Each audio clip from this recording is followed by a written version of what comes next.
Hi folks, I'm Steve Hindy for Showing Animals Respect and Kindness. It's only November 2020, but the new cockfighting season is about to begin.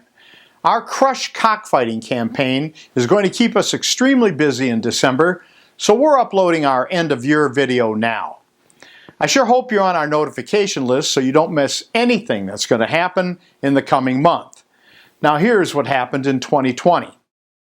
The year has been incredibly difficult and painful for many of us. The pandemic hit early, shutting down much of the country. Shark, however, did not stop. We rose to the challenge, finding new ways to save lives. We called this campaign Operation Shutdown, and we targeted canned hunting clubs operating in violation of state shutdown orders. Operation Shutdown began when we saw a New Jersey hunt club's advertisement for 2 hunting slaughters during the lockdowns. The first was for 1,000 tame ducks who were to be released and shot, followed by a second event wherein 1,250 ducks and pheasants were to suffer the same fate. We called the hunt club and legally recorded them discussing their plans. Fish and Wildlife gave the okay to this? Because I don't want to do something I'm going to get in trouble later. They think, oh, you shouldn't have been out doing this. No. I mean, we got the okay from the state to hunt until May 1st, so. Oh, because I thought they were closing non-essential businesses and everything. No, we were technically an essential business. They actually just stated that last week. Then we presented that evidence to New Jersey Governor Phil Murphy's office. We're proud to say that Governor Murphy took immediate action to shut the 2 planned slaughters down, saving 2,250 lives. And that was just the beginning. With this success, we understood that we could score even more victories for the animals across the country. We then made it our mission to find as many hunt clubs, canned hunting ranches, pigeon shoots, and any other animal killing businesses that were violating stay-at-home orders and get them shut down. We knew that we had to move fast and be forceful in order to save as many lives as possible. The entire Shark team undertook an intensive search for any active hunts that would violate those orders. By late spring, we successfully stopped 12 canned hunts and live pigeon shoots across 5 different states. The point is, no one at Shark stopped working for animals when the world itself seemed to slow down and then shut down. We're not like other groups who sit in offices collecting bloated salaries while animals suffer. We do this work because we truly care about animals and we fight hard to save them, no matter what happens. 3 days into 2020, Shark used an Angel drone to document more pigeon shoots at the infamous Philadelphia Gun Club, or the PGC. The PGC is a cabal of financially wealthy but ethically bankrupt cowards who get their jollies from shooting live pigeons tossed out of boxes. These losers get all dressed up like third-rate imitations of English lords to shoot pigeons tossed into the air in front of them. Shark has fought against pigeon shoots for decades. Live pigeon shoots were the issue that persuaded me to change from a hunter to an animal protector. Shark's efforts have led to pigeon shoots being knocked out of numerous states, including Illinois, Oklahoma, Maryland, Alabama, and elsewhere, including a number of pigeon shoots in Pennsylvania. This year, the club members sent their lawyer, a troublesome little man named Paul Pearlstein, accompanied by a thug security guard who's a retired ex-Bensalem cop. Are you going to please walk away from my equipment? Okay. You're threatening me, Stu. I don't like being threatened. No threat has been made. I gotta ask, is this what passes for a man in Bensalem? Our pilot filed a complaint against Pearlstein. In exchange for the charges being dropped, Pearlstein agreed to have no contact for 6 months. Shark's efforts have vastly dwindled the number of pigeon shoots left in Pennsylvania, but we're not satisfied. This cruel and wasteful activity for psychopaths must end, and we will not rest until that happens. To close on the pigeon shoot issue, I'm issuing a debate challenge to either Paul Pearlstein, the PGC's lawyer, or the club president, a New Jersey eye doctor and established tax cheat, or any other member of the Philadelphia Gun Club. Come on, boys and girls, why not exhibit a backbone just one time in your lives? But don't hold your breath waiting for a response, folks. If anyone does step up, we'll certainly let you know. One last thing about this cabal of cowards. The Philadelphia Gun Club is continuing to use baseless lawsuits to try to break our will to expose their abuse. We've won a number of those lawsuits already, and some have been dropped, but some still continue. So, pigeon shooters, how's that working for you? In January, Shark documented the rodeo at the National Western Stock Show in Denver. We exposed two stock contractors, Kirsten Vold, owner of Vold Rodeo Company, and Binion Servey of the Servey Rodeo Company for especially disgusting abuse. First, let's go back to 2008, where Shark exposed the National Western Rodeo for shocking horses, sometimes 2 prods to a horse.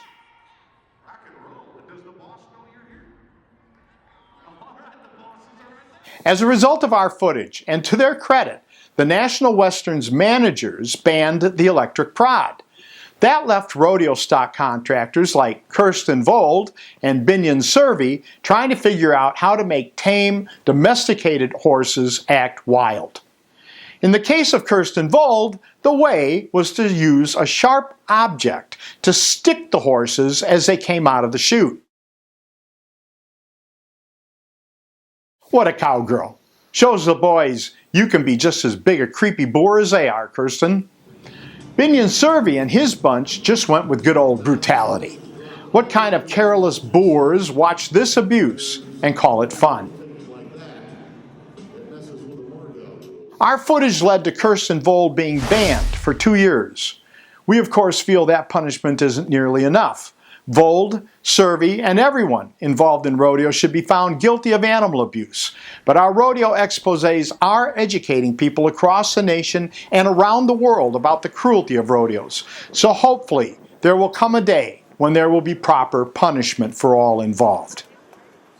I should mention that for the last couple years we've included a special section at the end of our rodeo videos calling out George Taylor, the commissioner of the Professional Rodeo Cowboys Association. We've reached out to Taylor as we document rodeo animal abuse, which typically violates the PRCA's own humane rules. We've always said those rules exist only for public relations purposes, and Taylor has failed to respond every single time. It is so telling that the head of the largest rodeo association that represents fake cowboys is too cowardly to respond to video documentation of violations. Is this what passes for a man in the world of rodeo?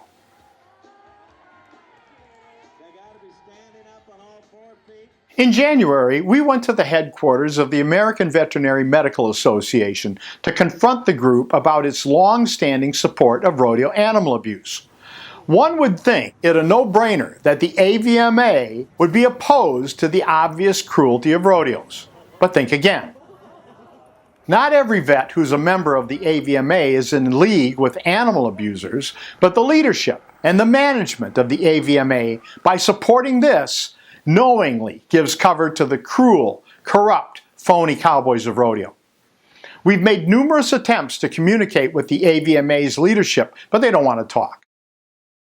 Have you talked to other organizations? There are organizations that specialize in treatment of large animals like cattle and cows and steer and those kinds of things. Have you talked to them at all? We'll be happy to talk to them. We'll talk to anybody, but there's nobody that's above the AVMA as far as stature. You know that. Since the AVMA doesn't have the ethics or backbone to do the right thing, I guess they figure it's just smarter to keep their mouth shut. In March, we tried to engage with Ducks Unlimited, the supposed conservation organization, for its live pigeon shoot fundraisers, which are held annually at the infamous Minnesota Horse and Hunt Club, where we have filmed so much animal abuse over the years. The good folks at Ducks Unlimited weren't interested in even attempting to defend what they do. Hi, Miss McIntyre. My name is Stuart Chaffetz. I called yesterday. I was really hoping to speak on a matter of urgency with Mr. Putnam or someone else there in charge about a live pigeon shoot fundraiser being held by the Prior Lakes division of Ducks Unlimited. Hi, my name is Stuart Chaffetz. I had called this morning. I really was hoping to speak to Mr. Putnam. Hi, it's Stu Chaffetz again. I was really hoping to speak to someone there, if not Mr. Putnam, someone with some responsibility. I don't know how else to characterize these people other than animal-abusing cowards. Pigeon shoots have nothing to do with hunting or conservation. Those involved in pigeon shoots are classless, unethical cowards. That is well established over decades. Ducks Unlimited produces a lot of fancy propaganda about its supposed mission, but actions speak far louder than words. You want to see what Ducks Unlimited is all about? Here it is.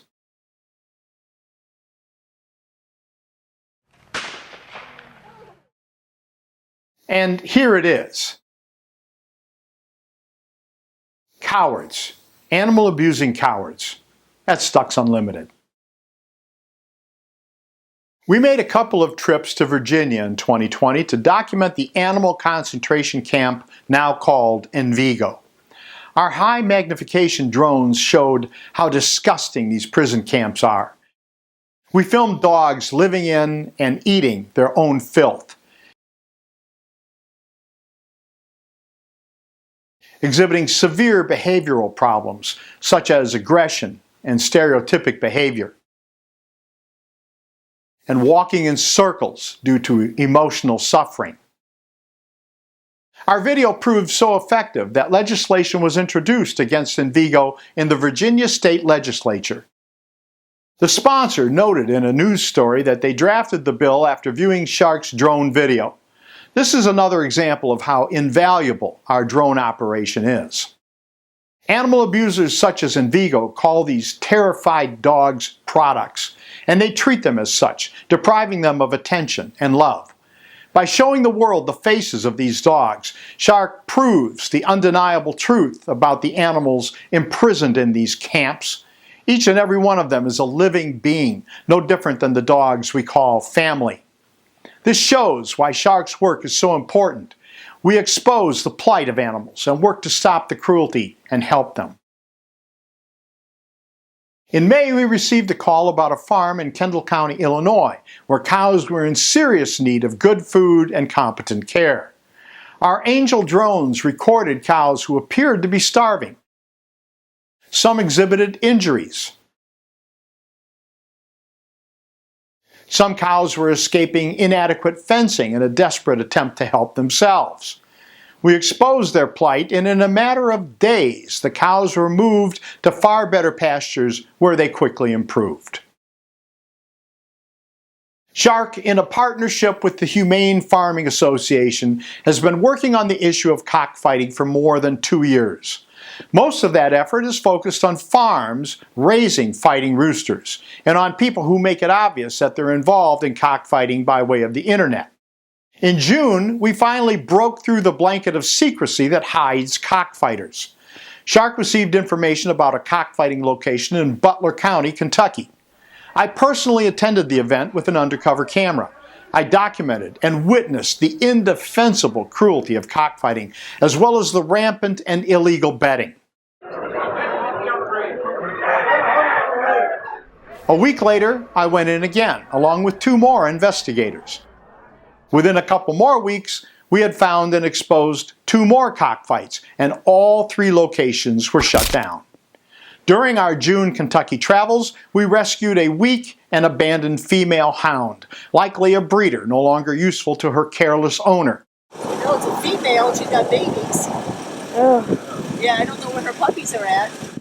Loaded with ticks, sick, and almost unable to walk from severely overgrown nails, Penny, as she came to be named, transformed in a few weeks into a beautiful, happy, and spoiled girl, which is just as it should be. In July, yet another cockfighting location was exposed and shut down. Look, don't be fighting birds, okay? No. Not now. Not no, ever. pero si llamo, put them all. You know what the line is, right? No, I know. All right, let's not cross the line. Okay. That series of shutdowns is unequaled by any of the big groups that have made millions and millions of dollars off the cockfighting issue. In September, I debated a cockfighter in Morgantown, Kentucky. I hesitate to call it a debate, actually. It was more of a clown show by my opponent, who showed up in a John Wayne Halloween costume, complete with gun and holster, which actually violated the rules of the public building where we met. We'll post a link to the debate in case you want to have a good laugh. In August, the roosters started molting, which is a process of replacing their feathers. During this time, fighting stops. Fighting resumes when the molting process is complete, which typically is late November, about now. We've not been idle during the molt. We set up a special telephone number for cockfighting tips and created a special email address.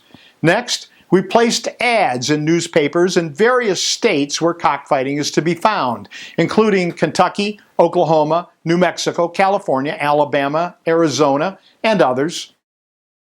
While keeping watch on the locations we have already exposed and shut down, we preemptively struck 6 other locations in Kentucky, bringing the total to 10 cockfight properties exposed. This is just the tip of the iceberg. Now we need to repeat this juggernaut of closings to the rest of the country. There are hundreds and hundreds of cockfight locations around the U.S., and it will take an enormous amount of effort to get to all of them. As we shut them down, the cockfighters will work to establish new locations. There is no end to this process. Just as cops always have to be on the lookout for criminals, we always have to be on the lookout for animal abusers. We're not here to put some pressure on cockfighting. We're here to crush it. And we'll do it differently from everyone else who preceded us. We need your support to make this happen. It would also help if you personally keep your eyes and ears open wherever you live, because cockfighting is far more rampant than any of us want to believe. You might be very surprised to find out how close the nearest cockfight is to where you live. Cockfighting has been illegal throughout the continental U.S. for more than 12 years, and yet the big groups have utterly failed to deal with this issue. Shark and the Humane Farming Association intend to crush cockfighting, and I want you to help us. In closing out 2020, let me just say how much those of us at Shark appreciate you, our supporters and patrons, because we can't do this work without you. I can promise you that COVID-19 notwithstanding, we will continue to fight for our non-human friends like they are family. There will be challenges, there always are. That is the nature of what we do. But we will meet the challenges and there will be victories. Just watch and see. I'm Steve Hindy for Showing Animals Respect and Kindness. Thank you for watching. Please like and share this video. You can subscribe to our channel to see more of our investigations and learn what you can do to help Shark help animals. To support Shark directly and gain access to exclusive content, consider sponsoring us on Patreon.